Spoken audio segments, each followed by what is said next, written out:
Friends, आज हम कक्षा 10वीं गणित के वार्षिक परीक्षा प्रश्न पत्र की तैयारी करेंगे। आप यदि 10वीं गणित के प्रश्न पत्र की तैयारी करना चाहते हैं तो मेरे साथ जुड़ सकते हैं।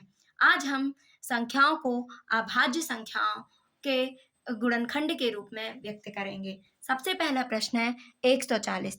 तो आप बहुत ही आसान प्रश्न है, आप इसको बहुत ही सरल तरीके से कर नंबर पा सकते हैं। ध्यान दीजिए 140। तो इसमें सबसे पहले ये देखिए किस संख्या का भाग जा रहा है, और हमेशा जब भाग देते हैं तो पहले हम छोटी संख्याओं से देते हैं, है ना।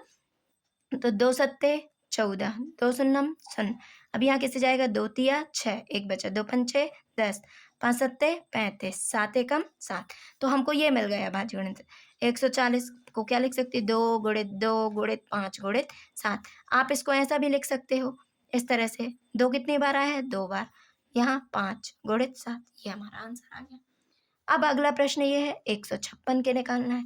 तो 156 के लिए आप देखिए इकाई क्या है? 6, और हम जानते हैं विभाज्यता के नियम से, तो यहाँ 2 से भाग चला जाएगा। 2 सत्ते 14, 1 बचा, 2 अट्ठे 16, 2 तिया 6, 1 बचा, 2 चौके 8, 2 एकम 2, 2 सत्ते 14 और 17 एकम 17। तो इसके अभाज्य गुणनखंड हमें मिल गए।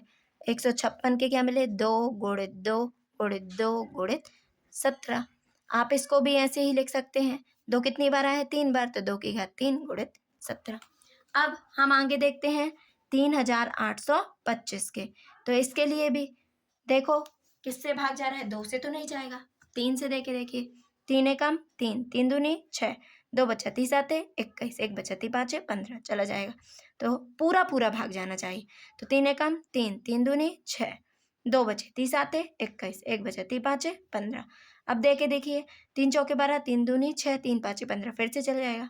तो 3 चौके 12, 3 दूनी 6, 1 बचा 3 पाँचे 15। अब यदि हम करते हैं, अब 3 से नहीं जाएगा, इसलिए अब किससे जाएगा? 5 से। 5 अट्ठे 40, 2 बचे पचम 25, 5 एकम 5, 3 बचे पचहत्ते 35 और 17 एकम 17। तो 3825 के अभाज्य गुणनखंड क्या हो जाएंगे? 3 गुणित 3। अब 5 कितनी बार आएगी? लीजिए 2 बार लिख दीजिए, और 17। तो अब यहाँ पर ऐसा भी घात के रूप में भी लिख सकते हैं इसको। 3 की घात 2 गुणित 5 की घात 2 गुणित 17।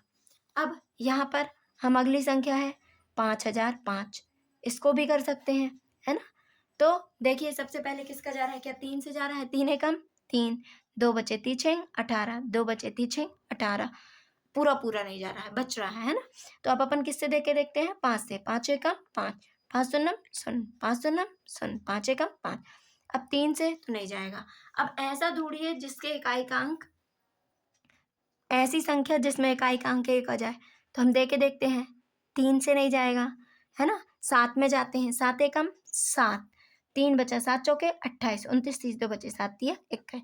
7 से जा रहा है तो देख लीजिए 7 एकम 7, 3 बचे, 7 चौके 28, 29 30, 2 बचे 7 तिया 21। अब देखिए, अब देखिए किससे जा रहा है? 7 से जा रहा है? नहीं जा रहा। 8 9 10 11, 11 से देखिए 11 एकम 11, 3 बचे 11 तिया 33, तो 11 एकम 11, 3 बचे 11 तिया 33 और 13 एकम 13। कब तक करते हैं? जब तक 1 ना मिल जाए। तो इसके अभाज्य गुणनखंड क्या हो गए? 5005 के 5 गुणित 7 गुणित 11 गुणित 13, है ना। अब हम यहाँ का प्रश्न देखते हैं 7429। तो 7429 के लिए ये देखिए सबसे पहले अपन देखते हैं किसका भाग जाएगा, है ना। 2 का तो नहीं जाएगा, 3 का, 3 दूनी 6, 1 बचा, 3 चौके 12, 13 14, 2 बचे, 3 7 21, नहीं जाएगा। 4 से देखिए, 5 से, इस तरह से आप करके देखते रहिए। अब ये वाला प्रश्न आपके होमवर्क में है, यदि आपसे नहीं बनता है तो आप मुझे कमेंट्स करके पूछ सकते हैं।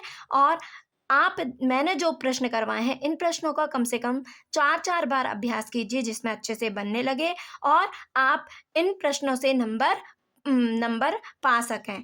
और आपको ये जो लास्ट प्रश्न है इसको करके देखना है, यदि नहीं बनता है तो आप पूछ सकते हैं। यदि आपको मेरा पढ़ाया हुआ समझ में आया है तो मेरे चैनल को लाइक, सब्सक्राइब एंड शेयर कर सकते हैं। Thank you for watching.